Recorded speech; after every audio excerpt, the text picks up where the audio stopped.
یہ بات پسند ہے، بالکل ایگزیکٹلی۔ پھر اسی طرح اس میں ہر قسم کی جیسے عبادت ذکر میں شامل ہے، یعنی نفلی عبادات، تکبیرات، قربانی، رمی، طواف اور سعی اور فرض نماز، یعنی ہر قولی اور فعلی عمل جس کے ذریعے سے ان دنوں میں اللہ عز و جل کا قرب حاصل کیا جائے۔ تو ان سارے مواقعوں کے بعد اللہ سبحانہ تعالیٰ کا ذکر کیا جائے۔ پھر اللہ سبحانہ تعالیٰ فرماتے ہیں فَمِنَ النَّاسِ، یعنی یہ جو سب لوگ حج مکمل کر لیتے ہیں ان میں سے کوئی ایسا اس کی دعائیں کیسی ہوتی ہیں۔ اب آپ دیکھیں ہمیں نا کمپیریزن بتایا جا رہا ہے کہ کچھ لوگ حج کے موقع پہ جاتے ہیں یا اللہ تعالیٰ ان کو عبادت کی توفیق دیتے ہیں تو ان کی دعائیں کیسی ہوتی ہیں۔ میں یقول ربنا آتنا فی الدنیا، کہ وہ دعا کرتے ہیں کہ اے ہمارے رب ہمیں دنیا میں بھلائی دے، وما لہ فی الآخرۃ من خلاق، اور اس کے لیے آخرت میں کوئی حصہ نہیں۔ تو آپ دیکھیں اللہ تعالیٰ نے دنیا کی حقیقت بتا دی کہ اس دنیا کا نہ مانگو جس کی اللہ کے نزدیک حیثیت مچھر کے پر سے بھی حقیر چیز ہے یہ مچھر۔ آپ دیکھیں مچھر دیکھا ہے نا آپ نے، ماسکیٹو، اور اس کا تو پر تو مجھے تو لگتا ہے ہمیں نظر بھی نہیں آتا ہے نا۔ کچھ مچھر ہوتے ہیں جیسے یہاں پہ ایک مچھر ہوتا ہے اس کو کہتے ہیں ڈیڈی لانگ لیگز، تو وہ تھوڑا سا بڑا سا ہوتا ہے تو پتہ چلتا ہے، ورنہ جو عام مچھر ہے آپ دیکھیں اس کا تو پر بھی نظر نہیں آتا۔ تو یہ مثال اللہ تعالیٰ نے دی ہے کہ دنیا کی یہ حیثیت ہے اللہ کے سامنے۔ رسول اللہ صلی اللہ علیہ وسلم نے فرمایا اگر اللہ کے ہاں دنیا کی قدر و قیمت مچھر کے پر کے برابر بھی ہوتی تو وہ اس میں سے کافر کو پانی کا ایک گھونٹ بھی نہ پلاتا۔ یعنی یہ ہماری ٹیسٹ کی جگہ ہے، یہاں پہ ریسٹ نہیں کرنا، ٹھیک ہے، ٹیسٹ کی جگہ پہ ریسٹ نہیں کرنا چاہیے۔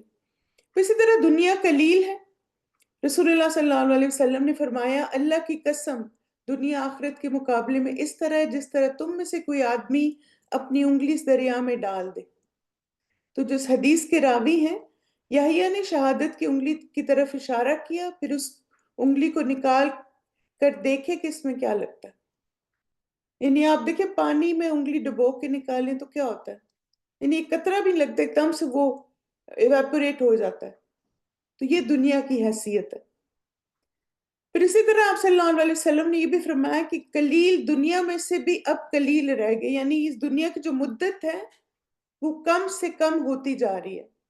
رسول اللہ صلی اللہ علیہ وسلم نے فرمایا بلا شبہ اللہ تعالیٰ نے ساری دنیا کو قلیل بنایا ہے، اور اب دنیا کا جو حصہ باقی ہے وہ قلیل میں سے بھی قلیل ہے، اور دنیا میں جو باقی رہ گیا اس کی مثال یہ ہے کہ پانی کا ایک حوض ہو جس کا عمدہ پانی پی لیا گیا ہو اور گدلا پانی باقی رہ گیا۔ یعنی آپ دیکھیں ساری اگزامپلز کیا بتا رہی ہیں نا، کہ اللہ تعالیٰ نے دنیا میں ہمیں بس ایک خاص مقصد کے لیے بھیجا، اس کے علاوہ اس دنیا کی کوئی حیثیت نہیں۔ اور پھر آخرت کے مقابلے میں دنیا کی کیا حیثیت ہے؟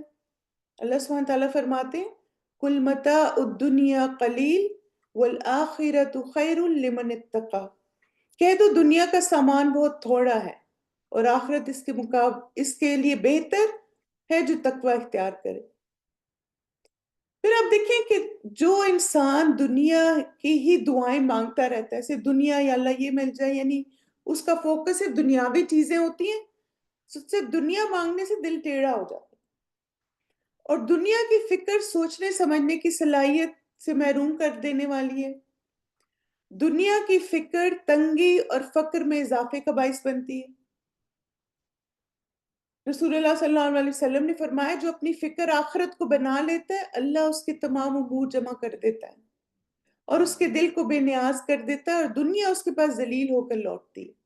اور جس نے نیت سے دنیا کو حاصل کرنے کی ہو اللہ اس کی تنگ دستیوں کو اس پر کھول دیتا ہے، اور اس کا فقر اس کی آنکھوں کے سامنے لے آتا ہے، اور اسے صرف اتنی دنیا ملتی جتنی اس کے لیے لکھی جا چکی ہوتی۔ جتنی مرضی کوشش کر لینا دنیا کے لیے، مال کے لیے، حیثیت کے لیے، اتنی ہی ملے گی جتنی ہماری تقدیر میں۔ تو اس لیے اس کے لیے کوشش کریں جو کہ دنیا میں بھی برکت لے کر آئے گی، اور وہ آخرت ہے۔ اسی طرح آپ دیکھیں دنیا کی فکر کرنے والے غموں اور فکروں سے پراگندہ حال ہیں۔ دنیا کی طلب انسان کی گمراہی کا باعث بنتی ہے، دنیا کی طلب سے انسان آخرت سے محروم ہوتا ہے، دنیا کی طلب سے آخرت کا نقصان ہوتا ہے۔ نبی صلی اللہ علیہ وسلم نے فرمایا جس نے دنیا طلب کی اس نے اپنی آخرت کو نقصان پہنچایا، اور جس نے آخرت کا مطالبہ کیا اس نے اپنی دنیا کو نقصان دیا۔ بس تم باقی رہنے والی زندگی کی خاطر فنا ہونے والی دنیا کا نقصان ہونے دو۔ اب دیکھیں نقصان کمی کے معنوں میں نا، ظاہر ہے آپ دیکھیں کہ جیسے مثلاً آپ اس کو اس مثال سے سمجھیں کہ بعض اوقات جب آپ جس سے صدقہ دے رہے ہیں، ٹھیک ہے، تو اب کیا تھا آپ کے پاس 1000 تھے اور 900 رہ گئے، آپ نے 100 صدقہ کر دیا، تو بظاہر تو اب دیکھیں نقصان ہی ہوا ہے نا، کہ پہلے 1000 تھے اب 900 رہ گئے۔ یا مثلاً آپ نے تہجد کے لیے اٹھنے کے لیے اپنی نیند قربان کی، آپ 6 گھنٹے سوتے ہیں، آپ 5 گھنٹے سوئے، تو آپ نے نقصان کیا نا اپنی نیند کا۔ تو یہاں پہ یہ مراد ہے کہ آپ اگر اللہ تعالیٰ کی خاطر دنیا کا کچھ نقصان کرتے ہیں تو انشاءاللہ اللہ تعالیٰ کی خاطر اللہ تعالیٰ کے ہاں اس کا بہتر اجر پائیں گے انشاءاللہ، بالکل۔ اور پھر آپ دیکھیں دنیا کو آخرت پہ ترجیح نہ دینا، اور یہی بات اگلی آیت میں پھر ہمیں پتہ چلتی ہے جو آج کی ہماری دعا بھی ہے۔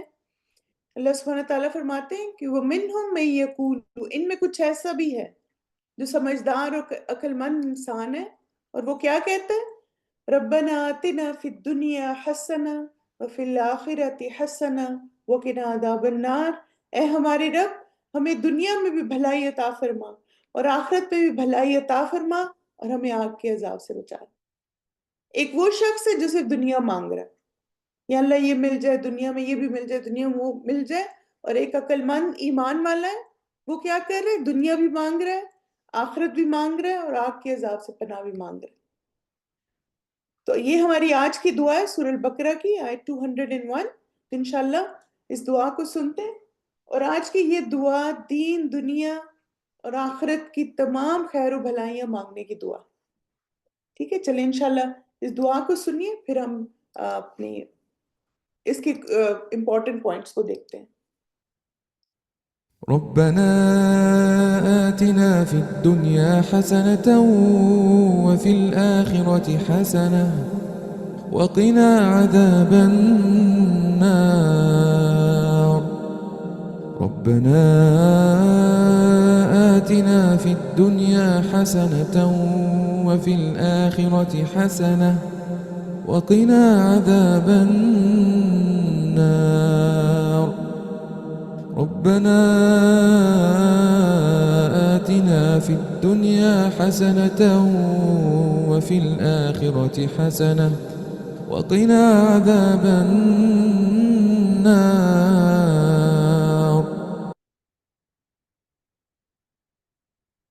چلیں مانگا اپنے اس دعا کو، ربنا آتنا فی الدنیا، اے ہمارے رب ہمیں دنیا میں بھی حسنہ بھلائی عطا فرما، وفی الآخرت اور آخرت میں بھی حسنہ بھلائی عطا فرما، وقنا عذاب النار اور ہمیں آگ کے عذاب سے بچا رہے۔ آپ کو یاد ہے یہ دعا؟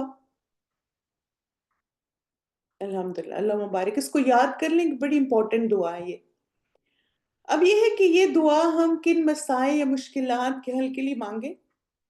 جب آپ دیکھیں کہ آپ دنیا میں کوئی چیز چاہ رہے ہیں نا، اور آپ کنفیوز ہیں کہ پتہ نہیں مجھے یہ لینی چاہیے نہیں، اور اس کے لیے دعا کرنی چاہیے نہیں، ہوتا ہے نا بہت دفعہ، ہمیں کئی دفعہ لگتا ہے یہ فضول خرچی تو نہیں ہو رہی، یہ مال کا ضیاع تو نہیں ہے، پتہ نہیں کرنا چاہیے یا نہیں۔ تو ایسی صورت میں یہ دعا مانگے تو اللہ تعالیٰ آپ کے دل کو گائیڈ کر دیں گے۔ پھر اسی طرح آپ دیکھیں کہ جب آپ کا دل کرے کہ میری جو زندگی ہے، میری ڈومیسٹک لائف، میری گھریلو زندگی پرسکون، خوشحال اور کامیاب ہو، تو پھر یہ دعا مانگے۔ پھر اسی طرح آپ کے پاس دنیا ہو لیکن آپ کا دل کرے آپ کے پاس ہر چیز ہو، آپ کے پاس گھر بھی ہو، آپ کے پاس گاڑی بھی ہو، آپ کے پاس مال بھی ہو، زیور بھی ہو، کپڑے بھی ہوں، اور پھر آپ کو سمجھ نہ آئے کیا کیا مانگوں، تو پھر اللہ تعالیٰ سے سب بھلائیاں مانگیں۔ اور پھر اسی طرح نیت کو خالص کرنے کے لیے دین دنیا اور آخرت سب مل جائے، یعنی یہ دل کرے کہ دنیا میں بھی میں کامیاب ہو جاؤں، اور اللہ مجھے دین میں بھی کامیاب کرے اور مجھے آخرت میں بھی کامیاب کرے، تو پھر یہ دعا مانگے۔ اور یہ دعا کیا ہے؟ ربنا آتنا فی الدنیا حسنہ وفی الآخرۃ حسنہ وقنا عذاب النار۔ اس دعا میں ہم اللہ تعالیٰ سے دنیا اور آخرت کی بھلائیوں کی دعا مانگ رہے ہیں۔ حسنہ کا لفظ بڑا امپورٹنٹ ہے۔ پہلا حصہ ہے دعا کا، ربنا آتنا فی الدنیا حسنہ، اے ہمارے رب ہمیں دنیا میں بھی بھلائی عطا فرما۔ دنیا کی بھلائیاں کون سی ہیں جو آپ اس دعا میں مانگ رہے ہیں؟ کوئکس اپنے پاس لکھتے جائیں تاکہ آپ کو سمجھ آئے کہ یہ دعا کتنی امپورٹنٹ ہے، اور مجھے تو پتہ ہی نہیں تھا کہ حسنات میں یہ سب چیزیں شامل ہیں۔ پہلی چیز ہے خوشگوار، وسیع اور حلال رزق۔ دنیا کی بھلائی سے مراد کیا ہے کہ اللہ تعالیٰ آپ کو رزق میں وسعت بھی دے اور حلال رزق ہو۔ پھر نیک زوج بھی اس میں شامل ہے، یعنی دنیا کی حسنات میں کیا ہے کہ یعنی نیک شوہر ہو، نیک بیوی ہو، نیک اولاد بھی مراد ہے اس میں۔ یعنی آپ اگر جیسے آپ کے پاس آپ کی اولاد نہیں ہے یا ہے اور آپ چاہتے کہ اللہ تعالیٰ اس کو آپ کے لیے خیر و برکت کا سبب بنائے، نیک صالح بنا دے، تو یہ دعا مانگیں۔ پھر آرام اور راحت یعنی پرسکون زندگی، وہ بھی حسنات مراد ہے۔ پھر نفع مند علم یعنی ایسا علم حاصل کرنا جو ہمیں دین دنیا آخرت میں فائدہ دے، وہ بھی حسنات میں ہے۔ پھر اعمال صالح یعنی نیک اعمال کرنے کی توفیق، یہ بھی حسنات میں۔ تب آپ دیکھیں یہ ساری باتیں ہم اللہ سے مانگتے ہیں جب ہم کہتے ہیں کہ یا اللہ مجھے دنیا میں ساری بھلائیاں عطا فرما۔ آپ دیکھیں کون سی چیز ہے جو نہیں ہے نا اس میں۔ رزق بھی مانگ رہے ہیں، گھر کی زندگی بھی خوشحال ہو، یعنی شوہر بچے، آرام اور راحت ہو، پرسکون زندگی ہو، پھر ہم بالکل ہی جاہل نہ رہیں بلکہ علم بھی حاصل کریں، اور نیک اعمال یعنی عبادات میں بھی پرفیکشن ہو۔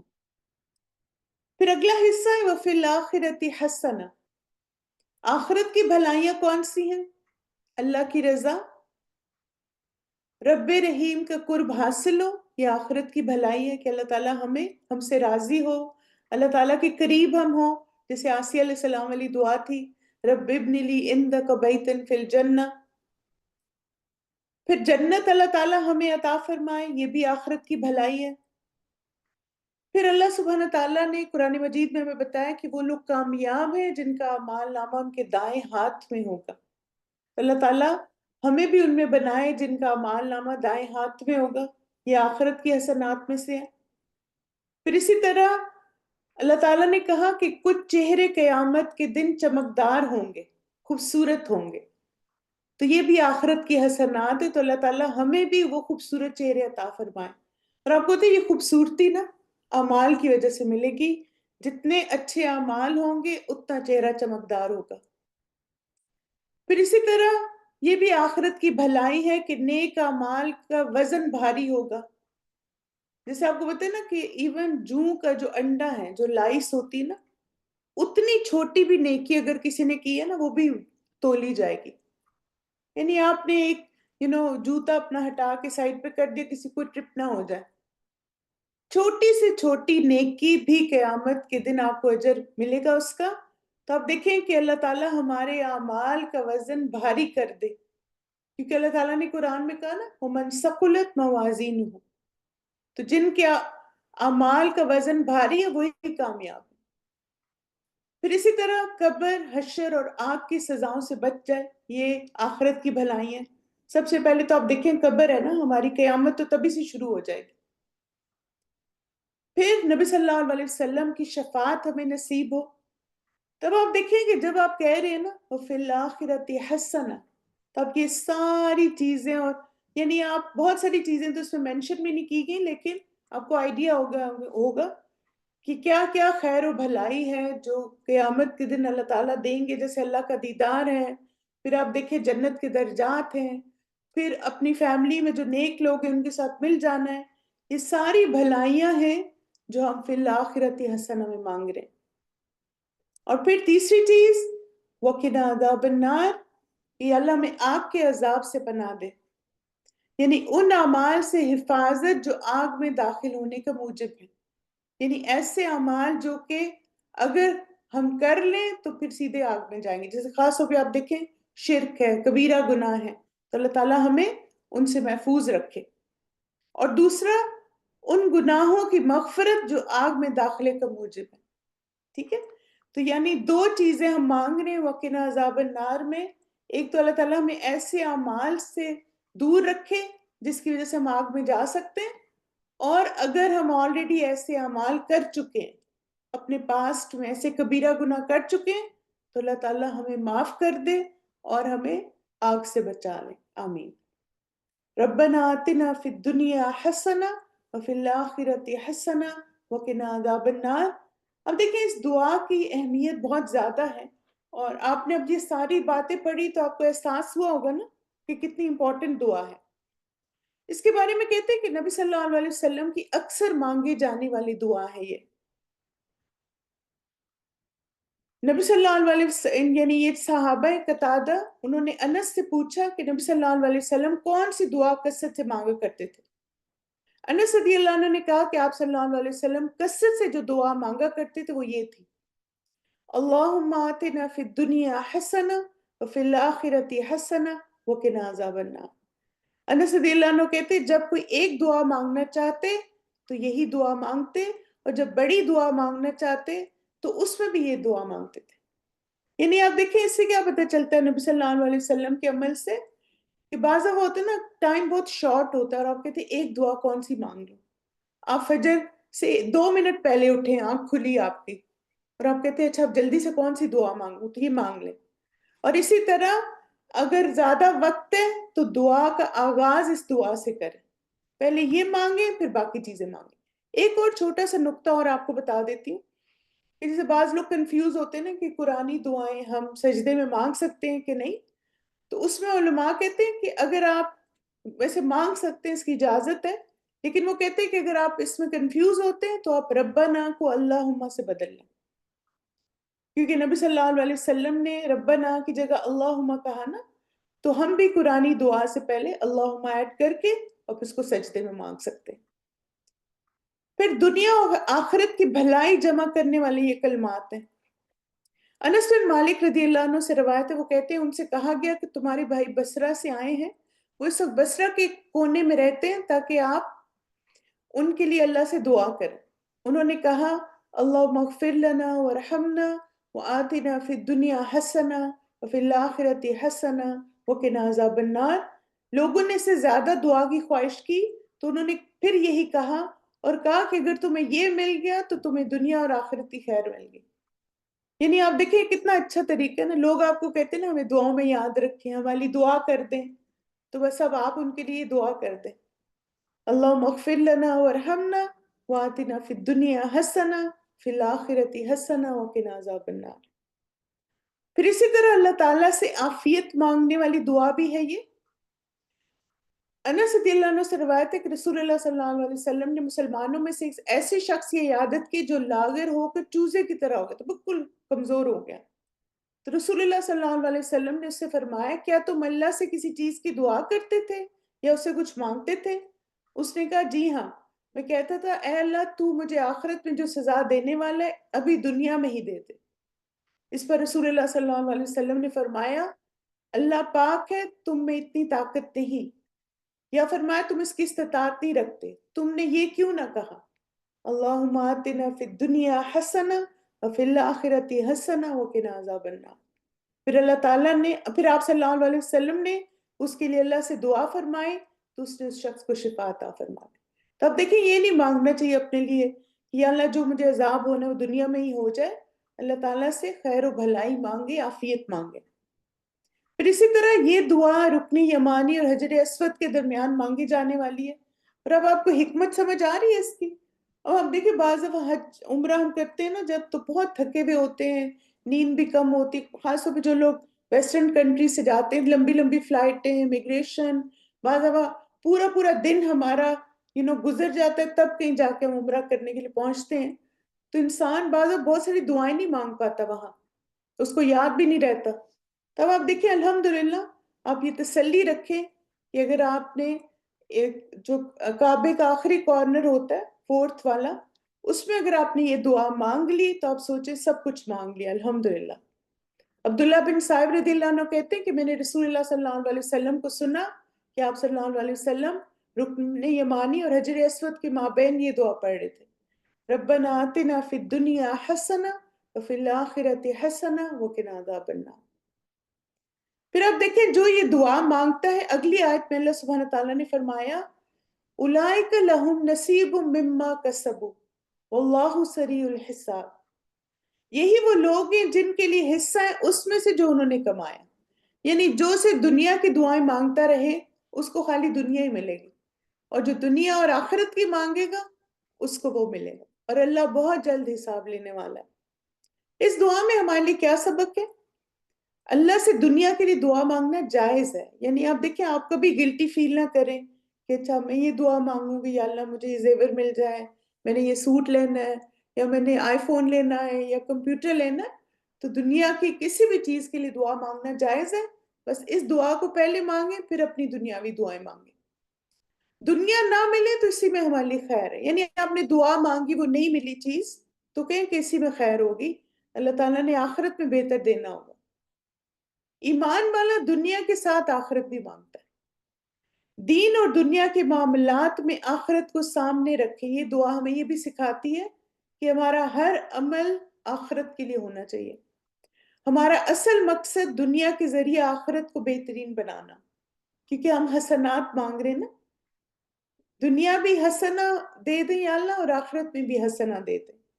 اور پھر ایمان والا جہنم کے عذاب کو ہمیشہ یاد رکھتا ہے اور اس سے پناہ مانگتا ہے، یعنی اس کا گول کیا ہوتا ہے کہ زندگی میں ایسے کام کرے جس کی وجہ سے جہنم سے آزاد ہو جائے، اور جو اس سے گناہ ہو چکے ہیں اس پہ ایسی مغفرت طلب کرے کہ گناہوں سے پاک اپنے رب کے سامنے جائے۔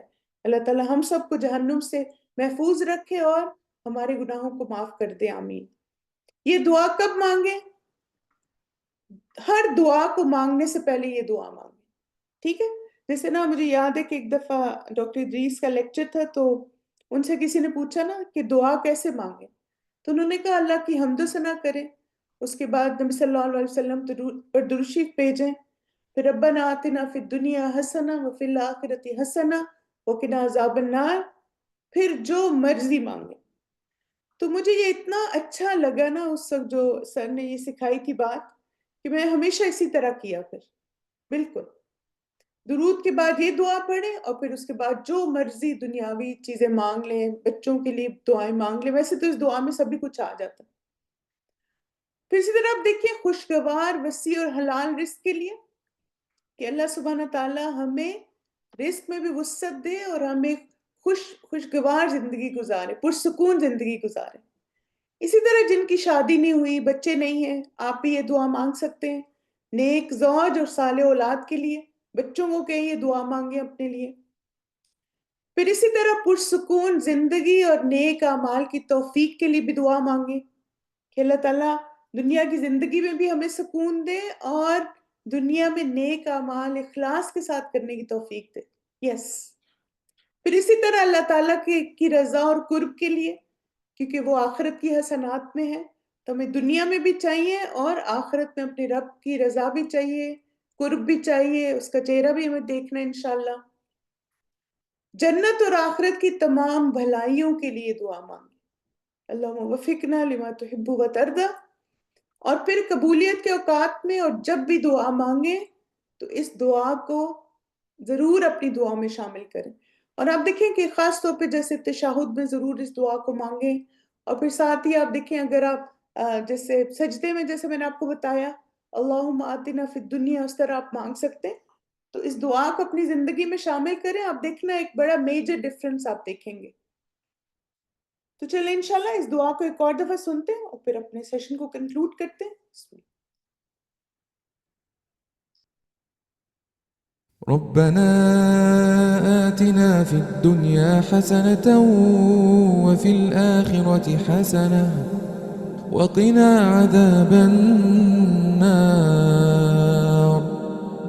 ربنا آتنا في الدنيا حسنة وفي الآخرة حسنة وقنا عذاب النار. ربنا آتنا في الدنيا حسنة وفي الآخرة حسنة وقنا عذاب النار.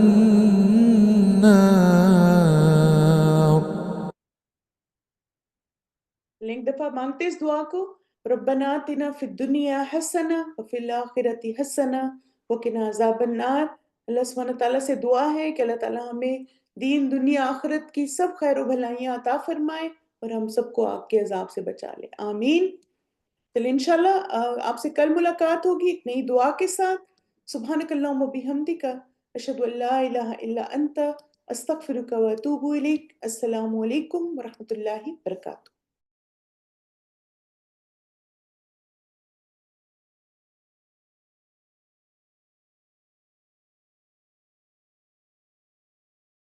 سبحانك اللهم وبحمدك أشهد أن لا إله إلا أنت أستغفرك وأتوب إليك.